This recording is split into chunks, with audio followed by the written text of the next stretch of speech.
I gave up a thriving career in Chicago to return to Springfield, solely because of a promise and for the woman I loved. 7 years later, my father-in-law's small construction company had transformed into an empire, and he, once on the brink of bankruptcy, had become a millionaire revered by the business community.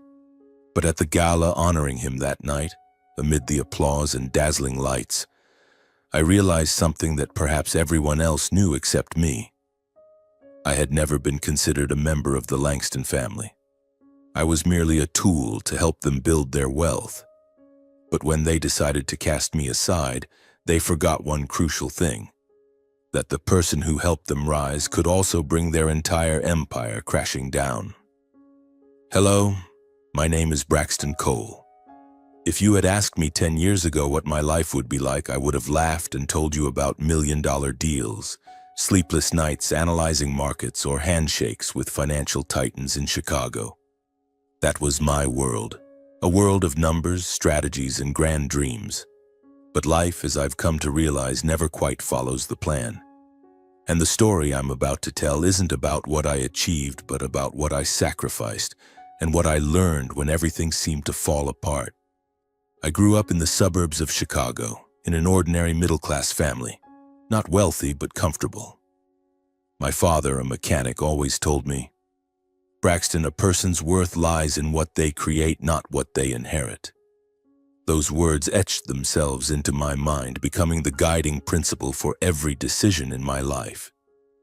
I studied hard, graduated with honors from the University of Chicago, and quickly carved out a place for myself in a top-tier investment firm. By the age of 25, I was a strategic advisor, orchestrating deals worth hundreds of millions of dollars. I loved my job, not just for the money, but for the sense of control, the thrill of taking a chaotic mess of numbers and turning it into a perfect plan. It was an art, my passion. Then I met Claire Langston. It was at a financial seminar in downtown Chicago where I was invited to speak. I was discussing sustainable investment trends when I caught her gaze in the crowd. Claire stood out from everyone else in the room. She wasn't frantically taking notes or trying to ask questions to get noticed. She just sat there, listening with a confident, subtle smile. After the seminar, she approached me, not to talk about markets or stocks, but to challenge a quote I'd used in my presentation.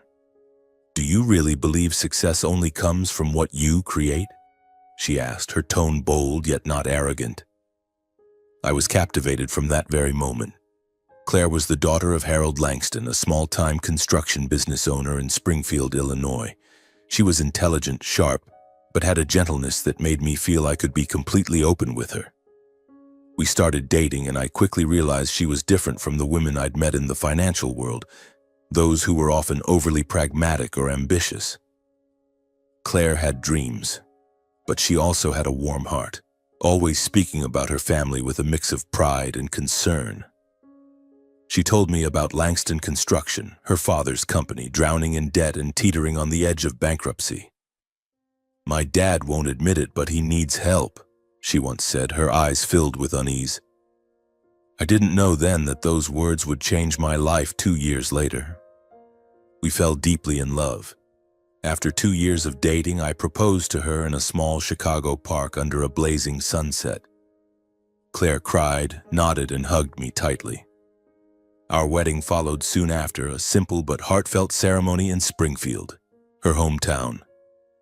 I still remember the moment Claire walked in wearing her white wedding dress, her eyes sparkling as if the world existed only for the two of us. At that moment, I thought I was the happiest man alive. But happiness, as I've learned, often comes with unforeseen costs. Right after the wedding, Claire told me about the dire state of Langston Construction. The company wasn't just struggling. It was being crushed by competitors and suffocated by debt. Harold Langston, her father, was a stubborn, prideful man with an inflated ego. He would never admit he needed help, but Claire knew that without intervention, her family would lose everything. "Can you help, Braxton?" she asked, her voice trembling. I looked into her eyes, saw the mix of desperation and hope, and knew I couldn't say no. So I made the biggest decision of my life. I gave up my 6-figure job, left Chicago, where I had built my reputation and career, and moved to Springfield, a small town I never imagined living in. My colleagues in Chicago were stunned. "You're insane, Braxton," a close friend said. "You're at the top of your game. You could be a director in 3 years." But I just smiled and replied, "Some things are more important than a career." I believed I could save Claire's family, and more importantly, I wanted to prove to her that I was willing to sacrifice for love. When I arrived in Springfield, reality hit harder than I expected. Langston Construction wasn't just struggling. It was a wreck. The financial records were a mess, contracts were being canceled left and right, and the employees were demoralized. Harold, my father-in-law, greeted me with a cold handshake and a scrutinizing look. "You think you can save this company?" he asked, his tone dripping with skepticism. I didn't respond, just nodded and got to work. The days that followed were a grueling marathon. I stayed up all night analyzing data, renegotiating contracts with suppliers, cutting unnecessary costs, and finding ways to attract new investors. I called old contacts in Chicago, asking them to connect me with potential partners, and even flew out to meet banks to secure loan extensions. Every day I worked from before dawn until midnight, just to keep Langston Construction alive for one more day. At first, Harold was reluctant about my presence. He frequently interrupted meetings, questioning every decision I made with an irritated tone. "This might be fast, but are you sure it'll work?"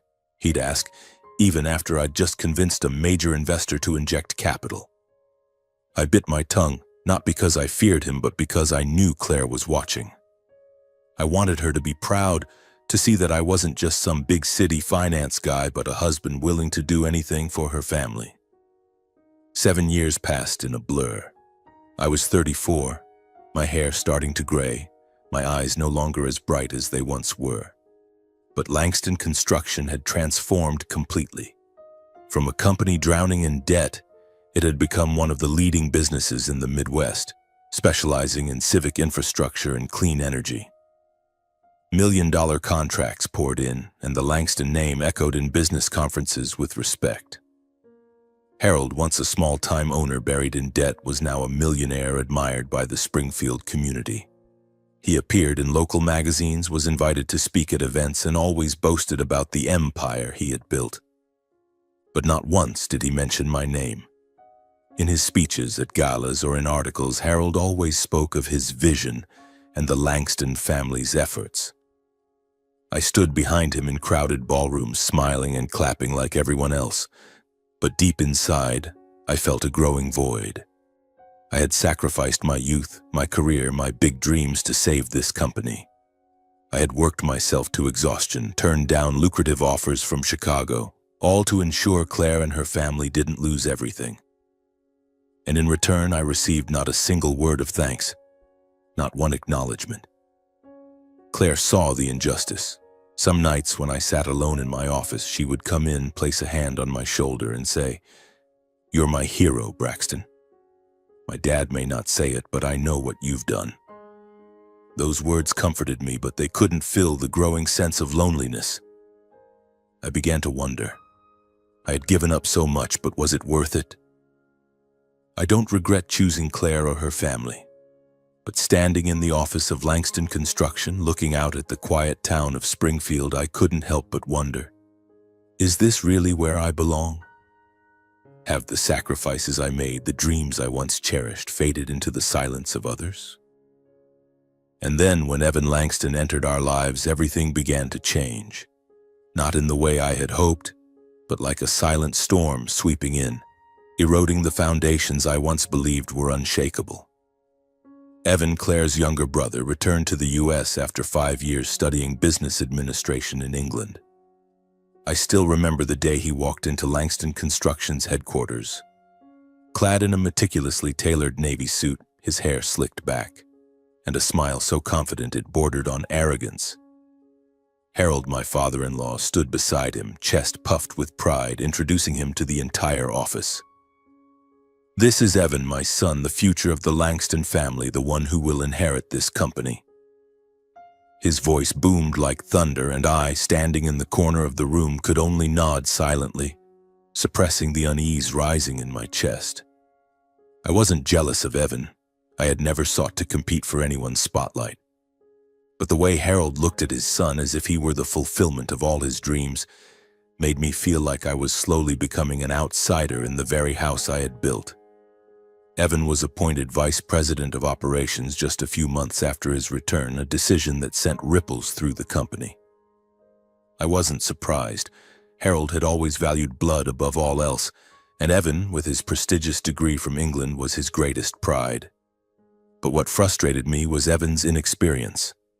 He had never worked in the real world, never faced the pressure of million-dollar contracts or the long nights negotiating with investors. Yet Harold entrusted him with the company's biggest projects that had taken me years to secure through painstaking relationship building and proven success. "He needs a chance to prove himself," Harold told me in a private meeting, his tone leaving no room for debate. I nodded as I always did, telling myself I could guide Evan, help him integrate. But I was wrong. I approached Evan with good intentions. I invited him into my office, shared financial analyses, explained the intricacies of managing complex projects, and even offered suggestions on handling difficult partners. But every time I spoke, Evan would cut me off, his eyes glinting with arrogance. "I get it, Braxton," he'd say, his tone implying I was stating the obvious. "But I have my own way of doing things." His way, as it turned out, consisted of bold but impractical ideas, grandiose plans that sounded impressive but were utterly unfeasible. I tried to course correct, gently suggesting adjustments, but the more I tried, the more I realized Evan didn't want my help. He saw me as a controlling outsider, someone trying to impose authority on the Langston family's empire. Things took a turn for the worse when Evan began interrupting me in meetings. I remember one particular meeting with investors from Chicago, where I was presenting a plan to expand our clean energy projects. I had prepared for weeks, every number and chart meticulously calculated. But in the middle of my presentation, Evan suddenly stood up, cutting me off with a confident smile. "I think we should focus more on commercial projects like shopping malls. The market's hot right now, isn't it?" The room fell silent, the investor's eyes shifting from me to him, then back to me, waiting for my response. I took a deep breath, forced a smile, and said, "That's an idea, Evan, but we need to consider the long-term risks." I kept my voice calm, but inside it felt like a slap to the face. After the meeting, an old investor pulled me aside and whispered, "You okay, Braxton? Who does that kid think he is?" The company's employees also began to sense the shift. Those who had once worked side by side with me, who had witnessed me toil to save Langston Construction from the brink of bankruptcy, were now reassigned elsewhere, or even let go under the vague pretext of restructuring. I caught their glances in the long hallways of the company headquarters, eyes filled with regret, unease, and a quiet resentment they didn't dare voice. They wouldn't speak out, wouldn't challenge Harold or Evan, but I knew they felt the injustice just as I did. Then came the gala honoring Harold at the Springfield Business Conference, the final straw that broke the camel's back. I stood backstage in the shadows of the crowded auditorium, watching him step onto the podium to accept the Entrepreneur of the Year award. Harold, dressed in a perfectly tailored suit, flashed a triumphant smile, holding the gleaming plaque high under the spotlight. The room erupted in applause, cheers crashing like waves. But as he began his speech, each word he spoke felt like a knife slicing into my heart. He talked about his vision, the Langston family legacy, and Evan, the future heir. Not a single sentence mentioned me, the man who had poured 7 years of sweat and tears into transforming Langston Construction from a crumbling wreck into an empire. I smiled and clapped along with the crowd, but inside I felt a chilling emptiness. In that moment, I realized I wasn't just an outsider in Harold's eyes. I was being systematically replaced. I didn't confront him. I didn't argue. That wasn't my way. Instead, I chose to stay silent and observe, like a chess player calculating the next move. I knew Harold and Evan would soon find a way to push me out of the company. not because I had done anything wrong, but because I didn't carry the Langston name. Rumors about Harold planning to hand the entire company to Evan were already circulating through the office, and every averted glance, every whisper behind my back confirmed it. I wasn't naive. I had seen the way Harold looked at Evan, the blind faith he placed in his inexperienced son, and I knew that if I didn't act, I would be crushed under their ambition. So I began building a contingency plan, not out of vengeance, but to protect myself. Every night after the office had emptied, I sat at my desk, meticulously collecting and backing up every critical piece of data from Langston Construction. Contracts, financial reports, audit records, everything was encrypted and stored in a private system only I could access. I reviewed every major transaction, saving receipts, digital signatures, and bank confirmations. I left no room for error. If the day came when Harold and Evan decided to eliminate me, they wouldn't be able to erase what I had done, or worse, frame me for their mistakes. Every file I saved, every number I verified was a brick in the wall I was building to shield myself from the storm that was coming. While safeguarding the data, I quietly maintained relationships with our major clients, people I had convinced, whose trust I had earned through countless handshakes and tense meetings.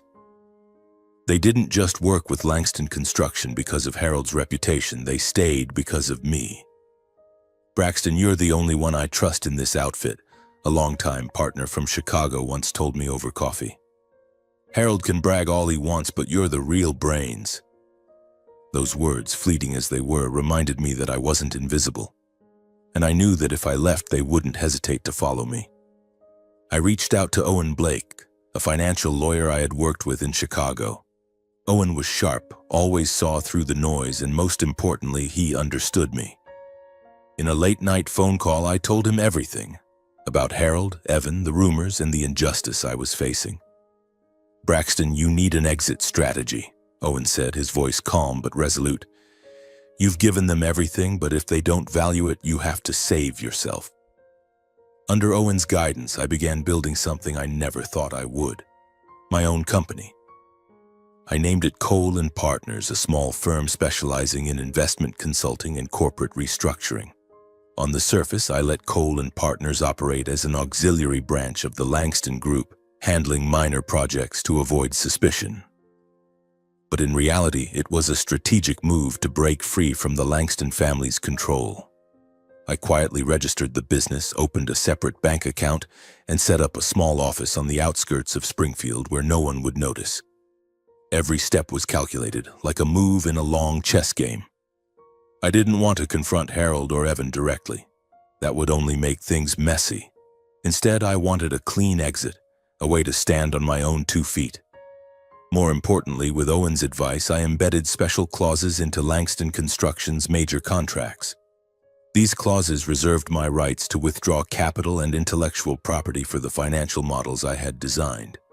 Models that had brought in millions for the company.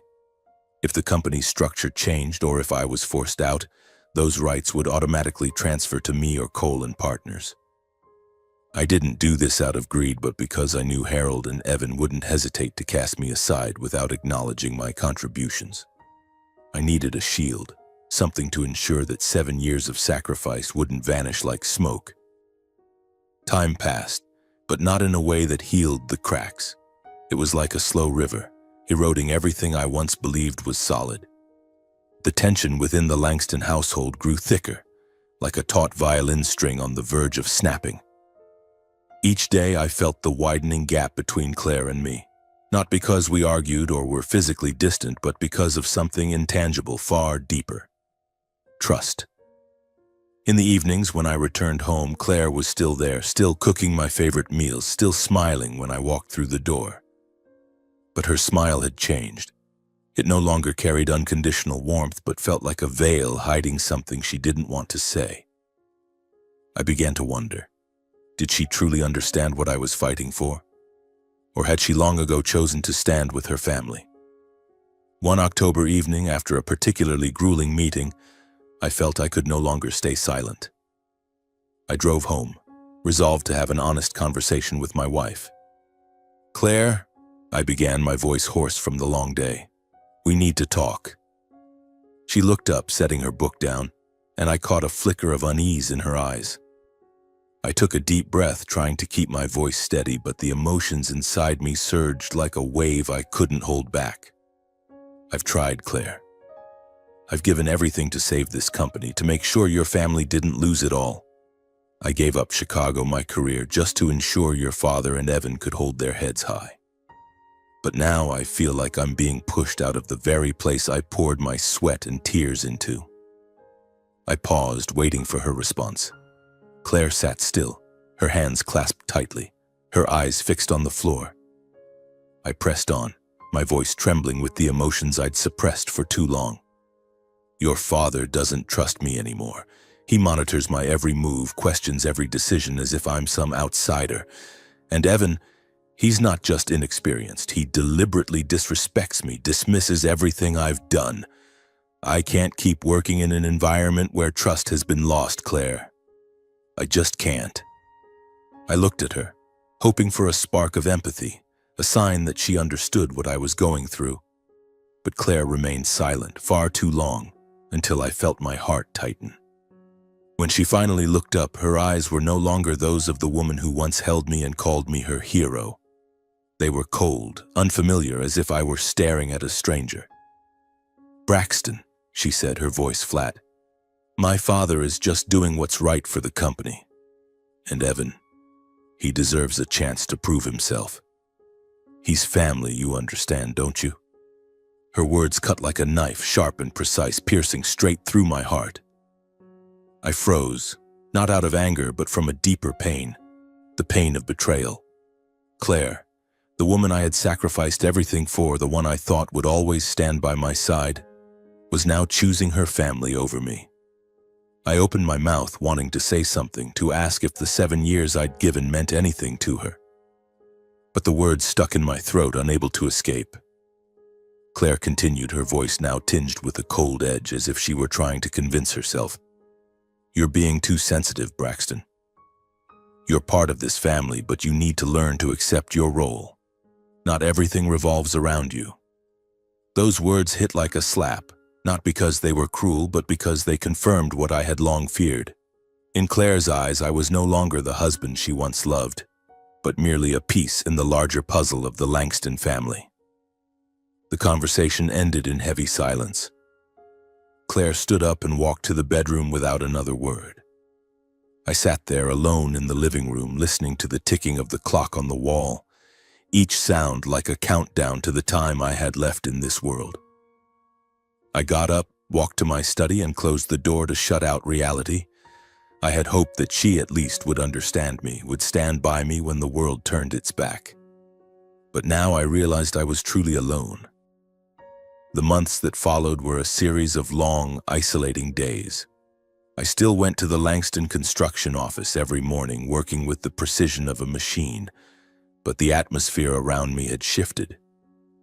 Employees who once respected me now spoke in curt sentences, their eyes avoiding mine. In meetings, my voice was drowned out by Evan's boasts or Harold's approving nods. I had once been the one shaping strategies, turning chaotic numbers into opportunities, but now I was merely a faded name in the meeting minutes. I felt the isolation tightening around me like an invisible noose around my neck, but I didn't let myself crumble. Every night in my small office, I reviewed my contingency plan, ensuring that Cole and partners, my encrypted files, and the relationships I quietly maintained were secure. I knew the worst was coming, and I had to be ready. On a gloomy Monday morning with a gray sky blanketing Springfield, I received an email from Harold. Just one line. "Meeting at 9 a.m. Boardroom. Don't be late." The tone was cold, devoid of explanation. I stared at the email, feeling like a soldier summoned to the gallows. I put on my gray suit, adjusted my tie in front of the mirror, and looked at myself. My face remained calm, but my eyes betrayed the invisible scars of the past months. I knew today would be the day of reckoning. The boardroom on the 12th floor of Langston Construction felt as cold as a tomb. Harold sat at the head of the table, his black suit accentuating his stern face, his eyes sharp as knives. Evan sat beside him in his familiar navy suit, a smug half-smile flickering on his lips. Claire was there, sitting across from me, but she wouldn't meet my gaze. Her head was bowed, her hands clasped tightly on the table as if she were trying to escape what was about to happen. Two of Harold's trusted board members, Mr. Thompson and Mrs. Carter, sat silently, their eyes fixed on the papers before them. The air in the room was heavy, as if everyone knew what was coming, but no one wanted to be the first to speak. Harold didn't make me wait long. He stood up, cleared his throat, and spoke in a voice as cold as ice. "Braxton, as of today, you are no longer part of the Langston Group." His declaration hit like thunder, but I wasn't surprised. I had seen this day coming for a long time, in Harold's suspicious glances, in Evan's arrogance, in Claire's silence. He continued, his voice steady but authoritative. "We need a new direction, a new vision. You've done well, but this company needs Langston blood to move forward." His reasoning was vague, rehearsed, a hollow speech meant to mask the truth. I was no longer welcome because I wasn't a Langston. I looked straight into Harold's eyes, unblinking. I felt no anger, no shock. Only a cold calm, as if I were standing outside my own body, observing from a distance. Evan sat there, trying to hide a triumphant smile, but I saw it glinting in the corner of his eye.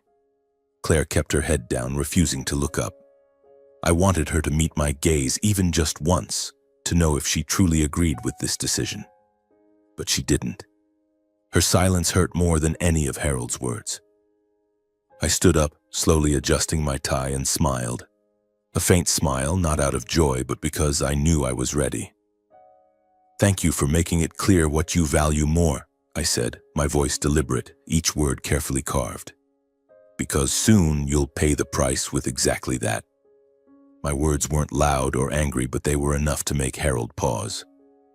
I saw him blink, a flicker of unease crossing his stern face. Evan frowned, as if unsure of what I meant. Claire at last looked up, but her eyes only briefly met mine before turning away. No one said another word. I walked out of the boardroom, feeling the weight of their stares on my back.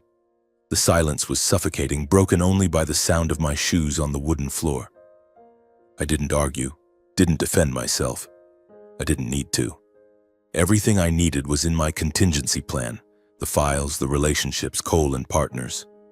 I had prepared for this day long ago, and now I just had to keep walking. At my desk, I gathered a few personal items: the watch my father gave me when I graduated college, the pen I used to sign Langston Construction's first major contracts, and the framed wedding photo of Claire and me. I looked at the picture, at her radiant smile from that day, and a sharp pain stabbed my chest. I carefully placed the frame in a box, making sure it didn't break, even though I knew what it represented had begun to crack long ago. Hazel, my longtime assistant, appeared at the office door, her eyes red. "Are you really leaving, Mr. Cole?" she asked, her voice trembling. I looked at her, gave a faint smile, and said, "Sometimes to build something stronger, you have to let it fall first." She nodded as if she understood, but I knew she was also afraid for her own future in this company. I left Langston Construction's headquarters at noon, the harsh sunlight glinting off the company sign, a sign I had designed the financial strategy to keep standing. I walked away without looking back, though it felt like an entire chapter of my life was being left behind. But I had no regrets. I had done everything I could, and now I needed to do what was right for myself. From behind the glass window on the 12th floor, Harold watched my figure disappear down the sidewalk. I didn't see him, but I knew he was there, grappling with a mix of relief at having removed a threat and unease at the weight of my final words. The days after I left Langston Construction, Springfield remained as serene as ever. The maple trees blazed red under the autumn sun. The small streets buzzed with traffic, and the misty morning still carried the scent of freshly cut grass. But inside the headquarters of the Langston Group, I could imagine the atmosphere shifting. Harold and Evan, basking in the confidence of those who believed they had won, likely thought everything was back on track. They believed that by removing me, they had cleared the path for the Langston legacy they so proudly championed. But they were wrong. I didn't need to be there to make them feel the weight of my absence. Just 1 week later, the first signs of trouble began to surface, like small cracks in a sheet of ice, signaling an impending collapse. I received a call from Owen Blake, my lawyer, one afternoon while I was sitting in the modest office of Cole & Partners, furnished with just a simple wooden desk and a few shelves stacked with documents. "Braxton," Owen said, his voice brimming with excitement, "do you know what's happening at Langston Group? Their major clients are holding off on signing new contracts. They're saying they need to reassess the company's leadership capabilities after your departure." I smiled, not out of spite, but because I had anticipated this. Partners like Mr. Jenkins of Midwest Energy or Ms. Larson of Green Tech didn't work with Langston because of Harold's reputation. They stayed because of me, because of the nights I stayed up perfecting contracts, the midnight calls to resolve crises, and the integrity I brought to every deal. I didn't do anything to provoke this shift. I didn't need to. The relationships I had built over 7 years weren't based on empty promises or flashy handshakes, but on trust.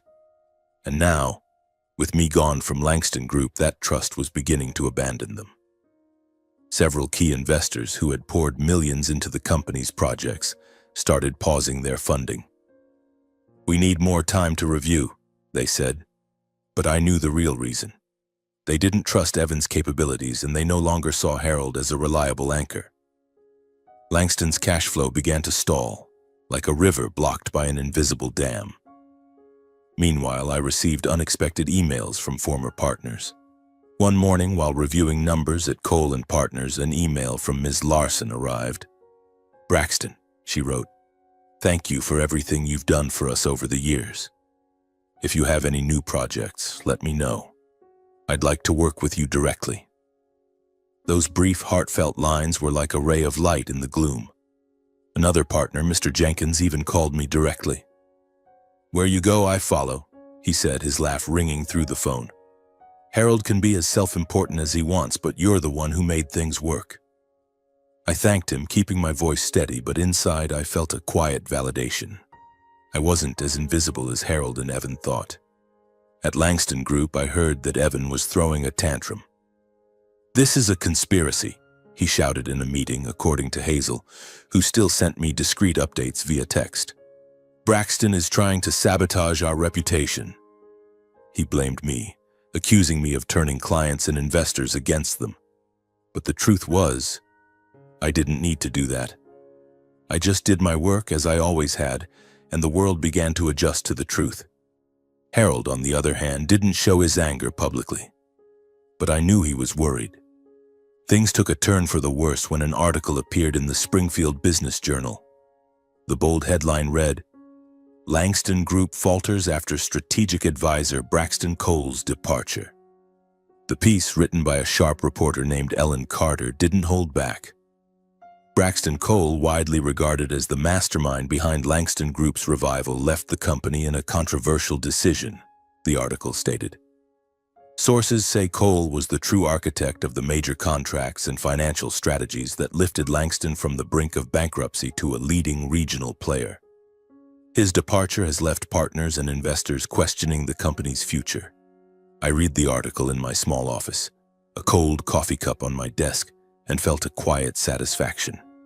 Not because I wanted to see Langston collapse, but because, at last, the truth was being acknowledged.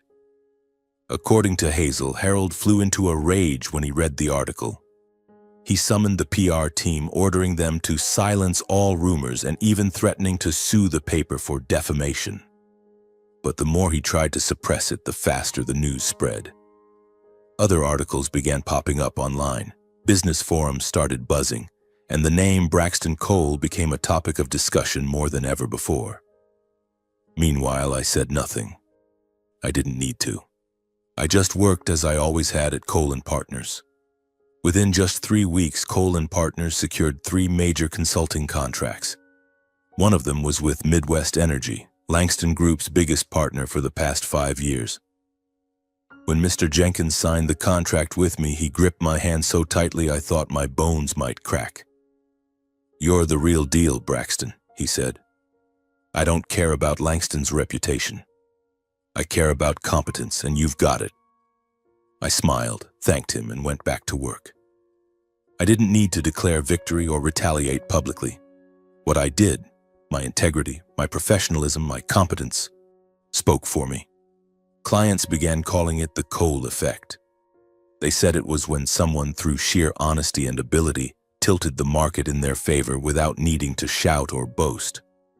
I wasn't sure I deserved the name, but I knew that every new contract, every handshake, was a testament to the fact that I was right not to let betrayal drag me down. Meanwhile, at Langston Group, things began to unravel. Evan, according to Hazel, grew frantic as revenues plummeted. Major projects were halted due to a lack of working capital, and employees started worrying about their future. Harold tried reaching out to long-standing partners, but his calls were met with polite rejections. "We'll revisit later," they said, but I knew they were waiting for something, or someone, else. For the first time in years, I knew Harold was afraid, not of me, but of the truth he had tried to deny. His reputation, his power, his legacy were teetering, and he could do nothing to stop it. I, meanwhile, remained silent. I didn't need to speak out or justify myself. My first counterstrike wasn't a media war or a loud lawsuit. It was the quiet assertion of my credibility and trust. Things Harold and Evan could never claim.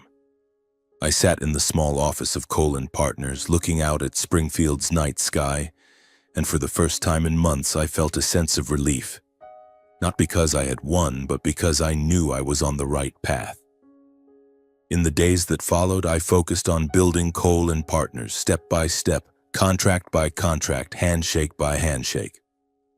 My small office on the outskirts of Springfield became a hub for new ideas where I, along with my team, Mia, my enthusiastic new assistant, and a few other young employees, worked with a passion I hadn't felt in my final months at Langston Group. But while I was forging a future, the Langston Group, the empire I had once saved, was cracking from within, and those cracks were growing too wide to conceal. Just weeks after my departure, Langston Group plunged into a serious crisis. Hazel, who kept in touch through brief text messages, told me that key projects, ones I had meticulously strategized, were grinding to a halt. A highway construction project on the outskirts of Springfield was paused because the contractor refused to proceed without financial guarantees. A major clean energy project, once the company's pride, was canceled when the partner pulled out, citing a lack of confidence in the current leadership. Banks, which had once been generous with Langston thanks to my impeccable financial reports, now tightened credit and halted disbursements due to excessive risk. Hazel wrote in a message, "Everything's in chaos, Braxton. No one knows what to do." Langston Group's shareholders, who had once applauded Harold at lavish business galas, turned into unrelenting critics. They held emergency meetings demanding that Harold and Evan provide solutions or step down. "They say the company's losing control," Hazel relayed, her voice in the messages tinged with worry. "One major shareholder even mentioned your name, saying everything started falling apart after you left." I read her message, feeling a mix of strangeness and familiarity. I didn't want Langston to collapse, not because I cared for Harold or Evan, but because I thought of employees like Hazel who had sweated alongside me in the toughest times. But Evan, with his inexperience and ingrained arrogance, only made things worse. In a desperate bid to salvage the situation, he signed an investment deal with a high-risk partner, a shady financial firm from Chicago that I had warned Harold about years earlier. The deal, according to Hazel, was a disaster. The company lost tens of millions when the partner failed to deliver, leaving Langston with a new pile of debt and no capital to recover. "Evan thought he was smarter than everyone," Hazel wrote. "Now the whole office is panicking." The financial press wasted no time reporting without mercy. An article in the Midwest Business Review ran the headline, "Langston Empire Teeters, the Cost of Greed and Stubbornness." The piece painted Harold as a greedy, short-sighted leader who squandered opportunity by ousting the company's most critical asset, me. Braxton Cole, the strategic advisor who lifted Langston from the brink of bankruptcy to regional dominance, is now building his own empire with Cole & Partners, the article stated. Meanwhile, Harold Langston and his son Evan appear to be steering the company into an inescapable crisis. I read those lines in my small office, the desk lamp casting light on my face, and felt a quiet satisfaction. Not because I wanted Harold humiliated, but because the truth was finally laid bare. Those who had once flattered Harold, inviting him to speak at business events, now turned their backs without hesitation. Conferences and dinners in Springfield stopped sending him invitations. Hazel recounted how Harold once tried to attend a local event but was politely turned away with the excuse that the guest list was full. The man who had once stood on a stage holding an Entrepreneur of the Year award was now the subject of whispered mockery. The Langston Empire, as the press called it, wasn't just faltering, it was crumbling, and all of Springfield was watching. Claire, I knew, was beginning to see her father's mistake. Hazel told me that Claire often appeared in the office with weary eyes, trying to mediate arguments between Harold and Evan, but to no avail.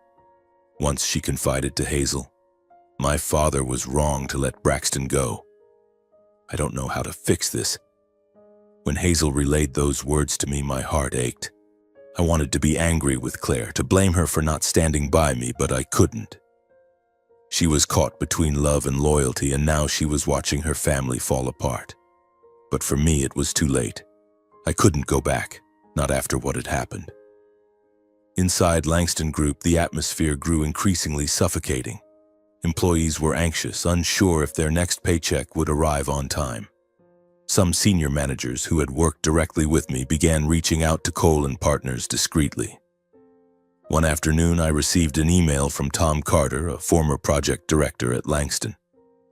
"Braxton," he wrote, "I can't stay here anymore. Langston is falling apart, and I want to work with you. Got a spot for me?" I responded immediately, inviting him to the office to discuss. Tom wasn't the only one. 2 other managers reached out, and I realized that Cole and Partners' reputation was spreading, not just because of me, but because of those who believed I could offer a better future. Meanwhile, Evan was spiraling out of control. Hazel said he grew volatile, shouting at employees during meetings, blaming everyone but himself. "He says the partners betrayed us," Hazel wrote, "but everyone knows the problem is him." Evan, with his blind confidence, had dug his own grave, and each misguided decision only deepened it. Harold, I knew, could see the collapse coming, but his pride wouldn't let him admit defeat. Hazel said he often sat alone in his office, his eyes vacant, staring at financial reports glowing red. Once she overheard him muttering, "I can fix this. I don't need him." But the truth was, he couldn't. He had bet everything on Evan, on the Langston legacy, and now he was paying the price. He believed he could still save face by fighting to the end. But that honor, I knew, was nothing more than a hollow shell, fragile as glass. As my work began to find its rhythm across town, the Langston Group was fracturing. Messages from Hazel became less frequent, but each one she sent was heavy with despair. "The company is collapsing, Braxton," she wrote in a late-night text. "Banks are refusing to release funds, shareholders are threatening lawsuits, and employees are quitting in droves." I read her message, my heart sinking. I replied, brief but sincere, "Hang in there, Hazel. If you need it, Cole and Partners will always have a place for you." But deep down, I knew she still held on to a faint hope of saving Langston, even just a little. Claire, I heard, was doing everything she could to keep her family from falling apart. Once Hazel overheard her tell a colleague, "I told Dad we needed Braxton. He has to fix this." When Hazel relayed those words to me, a dull ache spread through my chest. Not because I wanted to return, but because I remembered the Claire from the early days, the woman who looked at me with eyes sparkling with faith, who held my hand and called me her hero. But now, she was only trying to protect something that had already rotted, even though she knew deep down it was beyond saving. Harold, with a pride larger than the empire he had built, initially refused any suggestion of reaching out to me. Hazel said he once shouted in a meeting, "I don't need that guy. Langston Group is mine and I'll save it." But as banks began seizing assets, major projects were canceled, and shareholders threatened to pull their investments entirely, he had no choice left. Hazel texted, "They're coming to see you, Braxton," Claire convinced her dad. "But I'm not sure he'll swallow his pride." I read the message, feeling like a soldier preparing for battle. I wasn't surprised. I knew this day would come. That morning, Springfield was cloaked in gray, with a light drizzle blurring the vibrant red maple trees. I was in the Cole & Partners office reviewing a new contract with Midwest Energy when Mia knocked on the door. "Braxton, there are 2 people here to see you," she said, her voice hesitant. "They say they're Harold and Claire Langston." I took a deep breath, nodded, and said, "Let them in." My heart pounded. Not out of fear, but because I knew this would be the final confrontation, not just with Harold, but with my past. They walked in, and the air in the small room immediately grew heavy, as if carrying the weight of all the years gone by. Harold, in a black suit now slightly rumpled, stood tall, trying to maintain his air of authority, but his eyes betrayed exhaustion and desperation. Claire stood beside him, wearing a gray coat, her hair neatly tied back, but her eyes were red, as if she'd been crying before coming here. I stood up, nodded in greeting, and invited them to sit at the small meeting table. "Harold, Claire," I said, my voice calm. "I didn't expect to see you here under these circumstances." Harold cleared his throat, but Claire spoke first. "Braxton," she said, her voice trembling but resolute, "we need your help. Langston Group is collapsing. My father. We were wrong to let you go. You're the only one who can save this company." Her words cut like a knife. Not because they hurt, but because they came too late. I looked into her eyes, searching for the woman I once loved, but all I saw was helplessness and regret. Harold, sitting beside her, was visibly irritated by his daughter's admission of fault. He cut in, his voice low and strained, as if trying to reclaim control. "Braxton, I'm not here to apologize. But you know how to run this company. Come back, help us through this crisis, and I'll make sure you're treated fairly." His offer was hollow, lacking sincerity, as if he still believed he could command me as he once did. I sat silently, looking straight into Harold's eyes, then at Claire. The tension in the room was palpable, the sound of rain pattering against the window the only noise. "Harold," I said, my voice slow but sharp, "what Langston Group is going through is the consequence of your own greed and arrogance. You chose Evan, you chose your legacy, and you pushed me out. I gave 7 years to save this company, and you never once acknowledged it. Now when everything is falling apart, you come here and ask me to fix your mistakes." I paused, letting my words sink in. Harold's hands clenched, his face reddening, but he said nothing. Claire, her voice almost pleading, spoke again. "Braxton, please. I know we were wrong. I know I was wrong. But this isn't just my father's company. It's your work, the dream you built. You can't let it collapse." Her eyes glistened with tears, and for a moment I saw the Claire from long ago, the one who held my hand under a Chicago sunset. But then I remembered her cold gaze during that night's conversation when she chose her family over me. I shook my head, my voice soft but firm. "Claire, I did everything I could for Langston. But I can't save people who don't want to be saved. It's too late." Harold, unable to hold back any longer, slammed his hand on the table, making my coffee cup rattle. "Who do you think you are, Braxton?" he roared, his voice shaking with rage. "You're just a consultant, a hired hand. You think you can destroy me and my company?" He stood abruptly, pointing at my face, his cheeks flushed as if he might explode. "You'll regret daring to challenge me." Claire tried to pull him back, but Harold yanked his arm away, knocking over a chair in his fury. I sat still, unflinching, my voice steady. "Harold," I said calmly, "I didn't destroy Langston. You did." I pressed a button on my desk, calling security. 2 uniformed men appeared at the door, their eyes waiting for instruction. "Please escort Mr. Langston and Ms. Langston out," I said, my tone gentle but uncompromising. Harold shouted a few more insults, but I didn't listen. I only looked at Claire, who bowed her head, tears streaming down her cheeks. She said nothing more, silently following her father out of the office. Weeks after that chaotic meeting, news about the Langston Group swept through Springfield like a storm. One morning as I was reading the paper in the Cole and Partners office, a headline in the Springfield Business Journal caught my eye. Langston Group officially declares bankruptcy. The article detailed how the company could no longer meet its debt obligations, having lost all liquidity after shareholders withdrew their capital en masse. Banks, out of patience, seized collateral assets, from the company's downtown Springfield headquarters to its expensive construction equipment. Major projects like the highway development and the clean energy complex I had poured my heart into were abandoned mid-progress, leaving rusted steel frameworks under the autumn sun. The press called it the most catastrophic collapse in Springfield's business history, and I couldn't help but feel a twinge of bitterness as I read those words. Not because I rejoiced in their downfall, but because I knew that behind the numbers and headlines were the lives of hundreds of employees now plunged into uncertainty. Harold Langston, once celebrated as Entrepreneur of the Year, became the focal point of relentless criticism. The articles pulled no punches, labeling him a living testament to arrogance and blind ambition. Harold Langston bet everything on his family legacy, an article in the Midwest Business Review remarked. But he forgot that legacy was built on the efforts of others, specifically Braxton Cole. I read those lines, a cold coffee cup in my hand, and felt an emptiness. I didn't want Harold humiliated, didn't want to see the world turn its back on him, but I couldn't deny that he had brought this fate upon himself. Evan, meanwhile, chose to flee.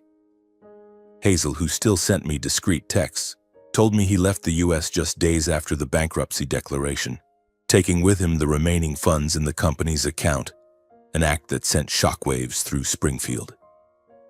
He disappeared without a word, Hazel wrote. Harold nearly lost his mind when he found out. Evan's actions not only pushed Harold deeper into financial ruin, but also delivered a final blow to his pride. From a proud father, he became a man betrayed by his own son. I wasn't surprised. Evan had always taken the easy way out, and when everything collapsed, he lacked the courage to face it. After the ordeal, Hazel came to me carrying a carefully sealed envelope. She said it was something Claire had written but never had the courage to send. I held the letter for a long time before opening it. The familiar handwriting appeared, soft, careful, with a slight tremble in each stroke of ink. Braxton, I know you don't want to hear from me anymore, but I hope you'll read these words even just once. I can't bear it any longer. I've left the Langston mansion, the house that once symbolized my family's success, and I've filed for divorce. Now I live alone in a small apartment on the outskirts of Springfield. Every morning I wake up early to make coffee, look out the window, and try to get used to a life without my father, without Evan, and without you. I know I was wrong. Wrong for staying silent when you needed me most. Wrong for letting loyalty to my family blind me to what was right. But the worst part is that I don't know where to begin making amends. I don't have the courage to face you, to look into the eyes that once trusted me completely. I'm not asking for forgiveness, nor am I writing to justify myself. I just want you to know I miss you. Not because the love is still there, but because I miss who we used to be. When everything was still pure, when we believed that love alone could conquer anything. Wishing you peace, Braxton. I folded the letter and sat in silence for a long while. My heart ached, but not with the same pain as before. Perhaps because I had learned to accept that some wounds don't need to heal. They just need to close. Claire had chosen her path, and so had I. Our love, once radiant, was now a distant memory. Like the flickering light of a street lamp in the rain, beautiful, fragile, and gone forever. Meanwhile, Cole and Partners grew stronger than ever. In just a few months, we signed 5 major contracts, from financial consulting for startups to restructuring for established businesses. Clients sought me out not just for Cole and Partners' reputation, but because they knew me. Braxton Cole, the man who always kept his word, who never let personal emotions interfere with work. I maintained my simple approach, no boasting, no flash. Every morning I arrived at the office in a plain dress shirt, sat at my desk and focused on numbers, strategies, and new dreams. Mia, my assistant, often teased me. "Braxton, you should get some press coverage. People are calling you a legend." I just smiled, shook my head, and said, "Legends don't need to be on magazine covers, Mia. They just need to do their job well." Many in Springfield began calling me the man who won without fighting. I wasn't sure I deserved the title, but I knew I had chosen to let go of resentment. I didn't forget the past, the sleepless nights for Langston, Harold's cold glares, or Claire's heartbreaking silence. But I didn't let them control me. True success, I told myself, isn't in revenge, but in no longer being bound by the past. Each day as I stepped into the Cole & Partners office, I felt that freedom, the freedom to be myself, to build a future that didn't depend on anyone's validation. One decision I made at the time was to acquire a portion of Langston Group's former assets, not to gloat or seize control, but to create jobs for Langston's former employees, people like Hazel, who had worked tirelessly and didn't deserve to be abandoned. When Hazel received a job offer from Cole & Partners, she called me, her voice choked with emotion. "Braxton, I don't know how to thank you. You didn't just save me. You saved my faith." I smiled over the phone and said, "No need to thank me, Hazel. We're a team," and I truly felt that way. Cole & Partners wasn't just my company. It was my new family, a place where I could create value without suspicion or betrayal. As I look back, my story is not one of revenge or resounding triumph. It is a testament to the fact that justice doesn't require retaliation or loud proclamations. Time and truth, like silent allies, always find a way to reveal everything. I sacrificed a glittering career in Chicago, the reputation I had built, and even my love to help the Langston Group, to help Harold, Evan, and Claire escape the brink of bankruptcy. I poured my sweat, tears, and dreams into that company, only to watch their greed and arrogance destroy it all. But I didn't choose to respond with anger. I chose to walk away quietly and steadfastly to rebuild my life. Through that journey, I learned a profound lesson. A person's greatest strength lies not in power or wealth, but in their ability to remain calm and dignified in the face of adversity. There were moments, standing in the cold boardroom of Langston Group, hearing Harold declare my dismissal or seeing Claire's distant gaze, when I thought I might break. But I didn't. I stood firm, not because I was stronger than others, but because I believed my worth didn't depend on their recognition. I believed that in a world where people are quick to trample each other to get ahead, standing still and holding on to one's integrity is a greater strength than any other. I didn't seek revenge. I didn't need to. Harold, Evan, and even Claire each fell under the weight of the consequences they had brought upon themselves. Harold lost the empire he once proudly called his legacy. Evan, in his cowardice, fled the U.S., taking what little money remained and leaving his father in solitude. Claire, though she chose to live independently, carried a regret I knew she would never voice. They didn't need me to punish them. Life did that fairly and unyieldingly. I once thought silence was a sign of weakness, that I had to speak out to fight to prove I was right. But through my years in Springfield, I realized silence is not weakness. It is the mark of someone strong enough to no longer need to prove anything. When I walked out of that boardroom the day I was fired, when I refused Harold and Claire's pleas, when I built Cole & Partners from nothing, I didn't need to shout for the world to hear me. The contracts I signed, the handshakes I received, and the gratitude from clients spoke for me.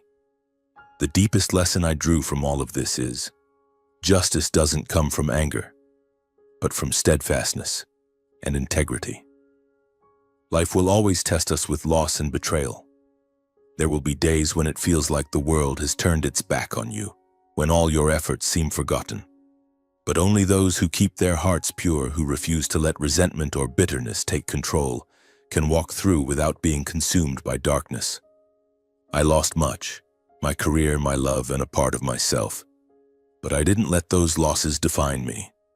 I chose to stand up, not to retaliate, but to live true to who I am. When fame, wealth, and power fade, the only thing left is character. Harold once had it all, an empire, a family, a celebrated reputation, but he lost it to his arrogance. Evan thought he could conquer the world, but he fled when faced with failure. Claire, though I still held a small corner of my heart for her, let blind loyalty obscure the truth. I chose a different path. I chose to live with integrity, not just for others, but for myself. My story doesn't end with the smug satisfaction of revenge, but with the peace of someone who has reclaimed himself. Each morning as I step into the Cole & Partners office, I see my team, Hazel, Mia, Tom, and others, working with passion and trust. I see new contracts, projects taking shape, and clients who trust me not for fame, but because I am Braxton Cole. I look out at Springfield's skyline where sunlight filters through the maple trees, and I know I have overcome the darkness.